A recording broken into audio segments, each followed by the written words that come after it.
Well, good morning. Welcome back to the Broadcast Retirement Network. I'm Jeff Snyder. This is BRN Sunday for Sunday, May 29th, 2022. We've got another great show for you this week. We've got members of the media, academia, and financial services standing by as we analyze all the news and events for the week. Sit back, relax, enjoy this episode of BRN Sunday. But if you're tired of the same old story, turn some pages. We're going to kick things off with a look at what's happening on Capitol Hill in terms of legislation, regulation, and litigation. And joining me on the line, you know them as the Legal Eagles, but they're also known as David Levine, Kevin Walsh. Both are principals with Groom Law Group, an employee benefits law firm based in Washington, D.C. Gentlemen, thanks so much for stopping by the show this morning. Good morning, Jeff. It's time to rise and shine. Thanks for having us. Well, Happy Memorial Day weekend, everybody. Thank you, Kevin. Thank you so much. And guys, again, thanks for stopping by. We know how busy you both are, especially on the weekend. Kevin, let's kick it to you. The Help Committee, part of the Senate subcommittee or Senate committee, released some interesting facts and information about Secure 2.0. I know you and David wanted to talk about this. They did. So the key here is to recognize that Secure 2.0 is the House bill, which is the next generation of retirement legislation. And, it passed the House earlier this year. And the Senate, is working on crafting companion legislation so that the two bills can be merged together and we can see, updated retirement legislation. On Thursday, the Senate Health, Education, Labor, and Pension Committee, the Health Commission, released a bill that we're going to call Rise and Shine for a little bit. But, since it's the first time we're talking about it, I'm going to do the full name. Okay. Retirement Improvement and Savings Enhancement to Supplement Healthy Investments for the Nest Egg Act of 2022. Wow. Someone put a lot of effort into coming up with letters to get to Rise and Shine there. Do they, before you go, Kevin, do they have somebody on staff that just comes up with the names of these bills? I think staffers actually play a key role in it. Staff, committee members, they'll kind of figure out the acronym they're looking for and they'll write their way to it. Yeah, there you go. They've got Ledge Counsel that really helps them put the ideas into legislative text. But my experience working with legislative counsel is that, legislative counsel get frustrated if you waste their time, playing anagrams with them. So they, the committee staff and member staff tend to be the ones who really have to do the hard thinking to craft. I do like that we get good names for bills like Rise and Shine. So I'm being somewhat facetious, but it tends to be the staffers themselves. I got to jump in here. We have now spent a quarter of the podcast discussing the name. That is impressive. Yes, it is. Okay, Kevin, I'm so sorry. I took you guys down a rabbit hole. I apologize. Well, no, I thought next week we would do substance, but so it does a number of things. So I think, there's been a lot of proposals around town, and it picks up some, but not all. Like an easy example of things it does is it ups the limit that allows an employer to essentially force a cash out to an IRA. So it raises the limit from $5,000 to $7,000. So that allows more small balance accounts to, instead of sitting on a record keeper's platform for years on end, potentially becoming a missing participant, something that I care passionately about, to be moved to an IRA, when the employee terminates employment, if the balance is under $7,000. We remember PEPs from, Secure 1.0. Well, this bill would allow 403B plans to participate in PEPs, and that broadens the field of who can come in. Now, what's not in this title is language that permits 403B plans to participate in collective investment trusts. We hear that there's going to be another title coming out of Senate Finance that may address that, but that's going to be worth watching for because the interaction of allowing a 403B plan into a PEP, if the CIT fix isn't in the bill, it really could be a little bit unworkable. David, do you want to talk about some other provisions? Yeah, you took the one I was going to talk about. I really want to talk about PEPs, but absolutely. Now, remembering what Kevin said out of the box, this is the health education, labor, and pensions portion. So finance may have more things, for instance, on student loans and other types of items. We're going to see that probably coming from the finance committee side of the house. But in here, one of the things that's interesting is emergency savings accounts. There's been a lot of discussion about how you do emergency savings. A lot of people have done it actually with after-tax contributions to a plan that are effectively just an after-tax bucket. The legislation would also allow for automatically opting people into an emergency savings account that are post-tax and can be interestingly used for purposes of certain matching contributions. It's a minor tweak in some ways because you can do a lot of this already, but this tries to further enhance emergency savings because one of the big discussions out there is how can you get people to save if they don't have enough for next week's groceries? And that sounds really like, sort of just pandering, but it's real. There are a lot of people who do live paycheck to paycheck, especially in an inflationary world. So this is designed to potentially provide a bridge in that space. Kevin, what else do you have that you'd like to talk about? I think the last thing that I really want to talk about is notices, and I'm not going to get into each of them, but it seems as though there's an effort to modernize plan disclosures, when they're sent, and who they need to be sent to. And there's, this bill has maybe 20 provisions. About 10 of them relate to modernizing plan disclosure, plan notice rules. We're probably going to have to do a deeper dive to see if modernize means modernize or if modernize means something else. But for now, it looks like it could be helpful in terms of, making ERISA more accessible to the participant. Gentlemen, I have to ask this question because I want to remind myself and the audience of the process here. So the Senate Health Committee releases the Rise and Shine bill. We're waiting on something for the Finance Committee. This is in the committee. What happens next? It's got to go to the full Senate, and then there's a reconciliation that has to happen. How does that all work out? Well, so there's a little more process than that, and I think we should steer clear of reconciliation as the phrase, although it does need to be reconciled with the House version. But so what happens next is that the Senate Health Committee is likely to have a markup in June where the members of the committee will, have the opportunity to offer amendments to the bill, and ultimately they'll have a vote as to whether they recommend that the bill be considered by the full Senate. At that point, it'll be ready to go for full Senate consideration. In all likelihood, it'll get held up while Senate Finance, assuming they have their own bill, does their own markup at some point after they release their draft. The two bills would likely be merged before going to the Senate floor. And at that point, if that's passed, then you would either have a conference committee where members from the House, members of the Senate would meet and would, hammer out a combined House-Senate bill, which would then go back to both chambers for a vote. Or in the alternative, the Senate could say, we really like our version. House, please pass it as is. And then you could see the other approach, which is called ping-ponging, where the bill would then go back and forth between the two chambers until they both have passed an identical version. David, I would give you the last word here. No, I think Kevin says it well. I think the simple answer on this is we are a long way from the end. We've got help, we've got finance, we got markup, we got the Senate. We have figuring out how this thing will get passed.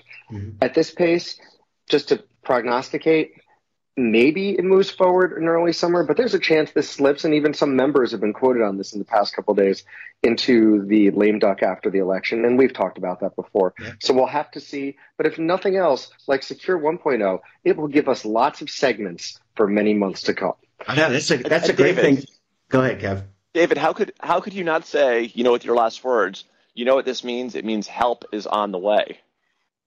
That's a great for that song. You know what, Kevin? You're flying into the danger zone here, given Top Gun Maverick is coming out. So we're just going to go with that, and I'm going to get the last word. So thank you, Jeff. All right, gentlemen, thank you so much for joining us. Really appreciate having you on the program, and we wish you a grand rest of the weekend and a great Memorial Day.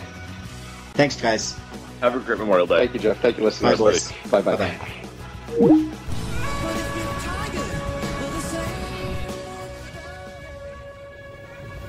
Imagine a new television network that will make you richer, healthier, and in control of your financial future.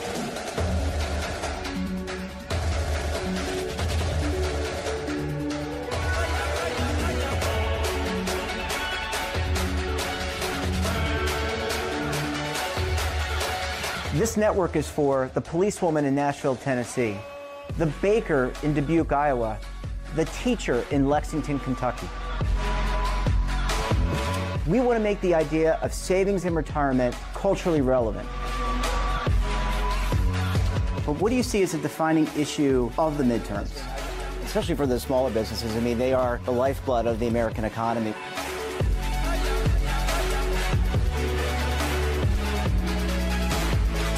Featuring exclusive interviews, current affairs, and docuseries.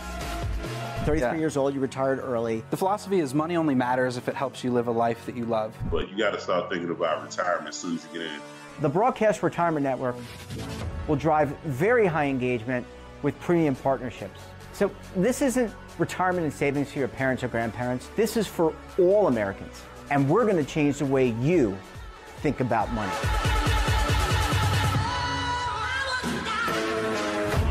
Welcome to the next frontier of retirement and savings. This is BRN, the Broadcast Retirement Network. Are you stuck with a low credit score? A credit report and score that's causing you to be denied credit or pay higher interest rates than others for the same things? Then do what Terrence did and call Credit Repaired for your free credit evaluation to help restore your credit. I started thinking about buying a new house, and my score wasn't where I needed it to be. I called and spoke with one of the representatives, and we just had a good conversation, and I liked what he was saying. Just one call for his free credit evaluation was all it took to start back on the track to repairing his credit. I'm seeing the deletions, and I'm getting the report, so I know something's being done. It does make a difference to me. All it takes is one call to get started. Credit Repair has given me a second chance to have a better credit score. Don't let a low credit score hold you back another day. Do what Terrence did and make the call for your free credit evaluation. Call 800-819-4152. That's 800-819-4152. Again, 800-819-4152. Welcome back. We're going to close out the show and look at what's happening in technology, consumer products, and a lot more. Joining us on the line, he is the managing editor for TheStreet.com, Daniel Klein. Dan, great to talk to you. Thanks so much for joining us on the program this morning. Good morning, Jeff. How are you? I'm doing quite well. How are you doing on this Sunday morning? It is delightful. Weather's good here in South Florida. There's iguanas everywhere, getting ready to move. All sorts of excitement happening. Iguanas. You have to send me some pictures of that. My mother used to have an iguana when she was a young girl. All right, Dan, I want to talk. We're going to do a fun story, but we're going to do kind of a hard story. And the hard story, and I think this aligns with what's happening in the market in general, and by market I mean the stock market, but there have been considerable tech layoffs. And I remember when you and I talked about Peloton shedding staff, there are a lot of tech companies now in and around Silicon Valley and across the United States and across the globe that are laying people off. So, Jeff, this is kind of a complicated problem.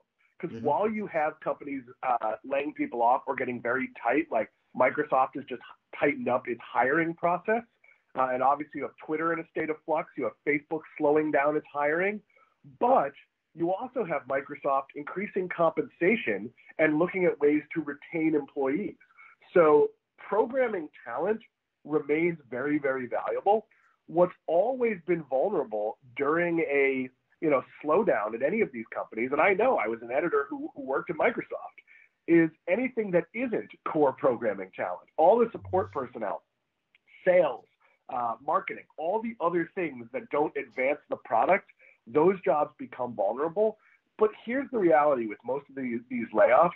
Most of the people being laid off are still in very high demand fields where there's still net growth opportunity in the tech space.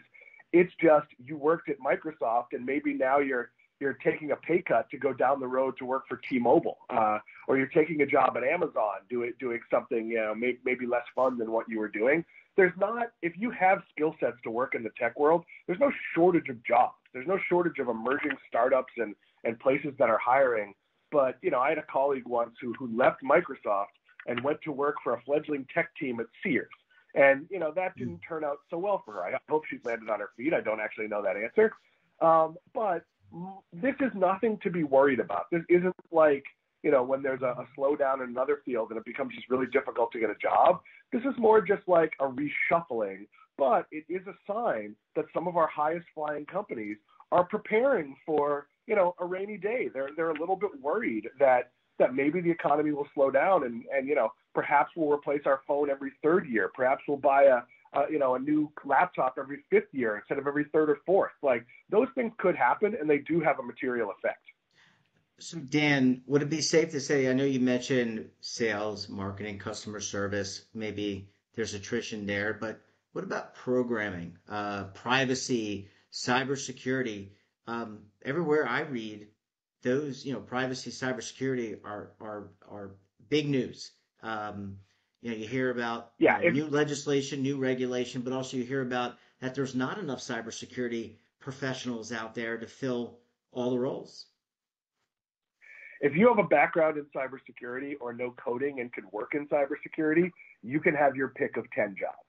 There is no slowdown in those areas. That's why I say this is all sort of a mixed bag where, certain things, like you might see some like tangential bets, like maybe Netflix will slow down its spending on its gaming division. Well, those aren't core Netflix jobs. You've seen some slight layoffs at Netflix. And some of it is when things slow down, it's an opportunity to recast your staff. Like, it's very hard when you have 10,000 open positions to take the worst person on your team and lay them off and just say, oh, sorry, it's the economy, we got to let you go. There's a little bit of an opportunistic sort of resizing from some of these companies. But if you have certain skills, you still get to pick where you want to work. And schools, colleges, high schools are wrapping up their years, meaning, there's graduations. Any words of wisdom to those aspiring to go into the tech field? I mean, just continue doing what you're doing, get the programming background. Go ahead. Yeah, I think this goes to tech. I think it goes to journalism. I think it goes to most things. Whatever it is you want to do it. Start working in that field as best you can. So if you want to be a journalist, pick up an internship somewhere. Write stories on your own website. It doesn't matter. Get experience doing it. Put your 10,000 hours in. Now, obviously, if you want to be a surgeon, do not do back alley surgery. That's not great. But volunteer at a hospital. Learn the rhythm of what your new profession would be like. When I hire people, and I'm pretty regularly hiring people, I don't look at degrees. I look at work output. So if somebody was 22 years old and fresh out of school, but could show me an amazing series they wrote for their school paper or some cool work they did during a summer internship, they might go to the top of my hiring list, especially because, we're looking for new voices and different ways to approach the market and the economy and all the different things that are going on. So don't use your college years as, just an excuse to have fun. Like, I learned a lot more as the editor of the college newspaper and spending 4 years at the college newspaper than I did as, in class. And that's no fault of my teachers. I had some wonderful teachers. Yeah.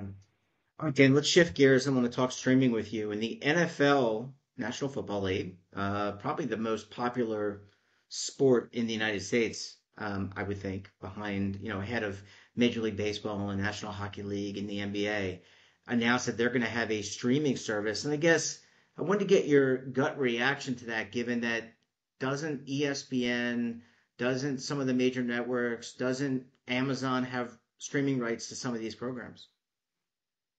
So not announced. It's been reported that this is going to happen.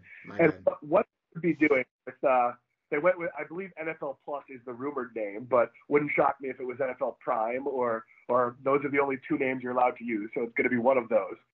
I'm kidding a little bit. But what this would be is there used to be free broadcasts online of local games. So the game that's in your market would air in your market. And I would assume it would pick up the advertising from the broadcast, so it would be, beneficial to the TV network that holds those rights.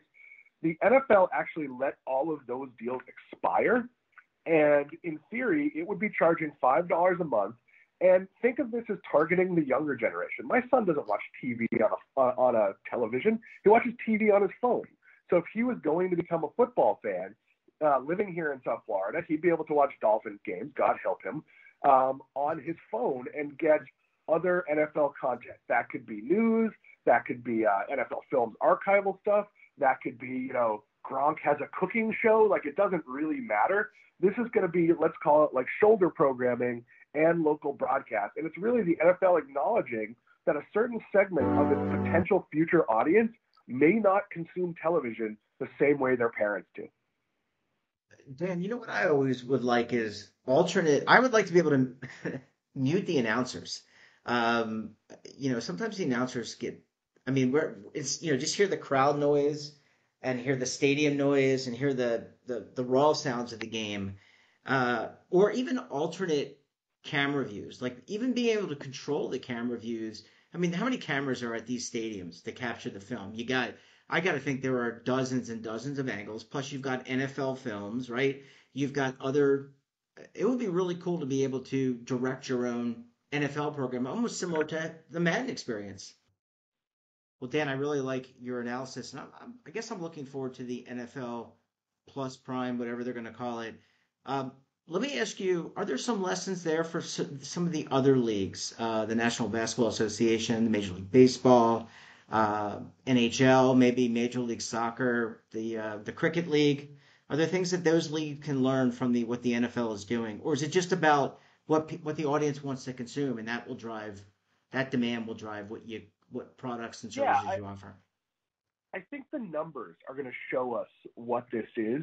Like, I'm a hockey fan. I'd be more likely to pay $4.99 a month for a Rangers-specific service than I would for like a general NHL service.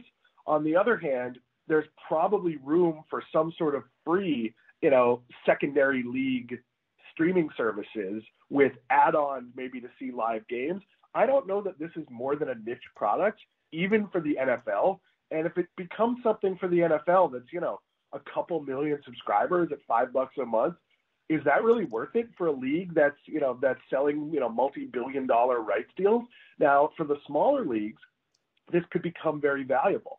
For something like the Premier League, which, my brother works in the Premier League, which NBC has most of the rights to, and a lot of the games are streaming on Peacock, might there be some sort of, app that makes the Premier League sort of easier to access through those channels? Yeah, there's absolutely all sorts of digital possibilities, and we're in the early days. It wasn't so long ago that the NFL didn't allow its teams to make digital deals, and I believe it still doesn't allow its teams, though I don't know this officially, to sign streaming deals instead of local radio deals. So the NFL is not exactly a trendsetter. So the fact that they're doing this does open things up for other leagues. But Jeff, we've talked about this. There is definitely subscription fatigue. I don't know that I need another $5 subscription on top of the 72 other subscriptions I have. I agree with you. And I have to say that given what's going on in the economy, inflation that you and I have talked about and others on this program and in other programs have talked about, I think people are going to be a little bit more hesitant no matter how much they love their I was going to say Boston, New England Patriots or the Baltimore Ravens or their Los Angeles or Las Vegas Raiders, right? I mean, I just can't see people wanting to shell that out. Last question before we kind of transition back out to the end of the show. Lessons from CNN Plus, maybe some of the failed launches or things that have not gone as well versus, say, a Disney Plus, which has its own remarkable branding? Yeah, you have to have programming people want to watch. Like, I'm not sure I want to watch regular CNN, and that's not a political comment. I tend to veer closer to CNN than other channels. So, like, why would I pay for CNN Plus? Who is this for? Why do I get Disney Plus? Because I love Marvel and Star Wars. So who's going to succeed in streaming? It's the companies that have a critical mass of things I can't miss and things I want to watch. That's what's going on with Netflix right now. Netflix is struggling to create shows that I'm interested in, that make people want to subscribe to the service. Disney does not have that problem because it could do they could do a show about Chewbacca's cat and a bunch of people. He didn't have a cat, I'm pretty sure. But they could, and people would tune in because it's a new part of the Star Wars universe. There's nothing like that out there anywhere else. The NFL probably has programming that can draw in a few million people to pay. Whether that's worth it for the NFL, I don't know that answer. The other leagues, if you're a smaller league and you get a few 100,000 people, that might be meaningful for Major League Soccer, maybe for the NHL. Probably not as important for baseball. On the other hand, you do have to grow that audience of young people, and maybe baseball needs a streaming service, not for the revenue, but because my son, would never consider sitting down in front of a television and watching a baseball game. It's good to nap too, I have to say. A Sunday afternoon watching the Baltimore Orioles, who are not very good, that is what I used to nap to as a young adult. Dan Klein, we're going to have to leave it there. Wishing you a great rest of the weekend. Have a great Memorial Day in honor of our fighting men and women, and we look forward to having you back on the program again very soon, my friend. Let's go Celtics. See you next week. Bye, Dan. Bye-bye. Well, that wraps up this episode of BRN Sunday. Have a topic of interest, somebody you think we should talk to, drop us a line. And don't forget, for all the latest security news and lifestyle, wellness, finance, tech, so much more all in one place, check out today's edition of our daily newsletter, The Morning Pulse. Want to search our archives, check out our latest content? We'll visit our website. It's www.broadcastretirementnetwork.com, and our streaming partners. We are not back tomorrow. Tomorrow is Memorial Day, but we'll be back on Tuesday with another episode of BRN AM. Until then, I'm Jeff Snyder. Stay safe, keep on saving, and don't forget, roll with the changes.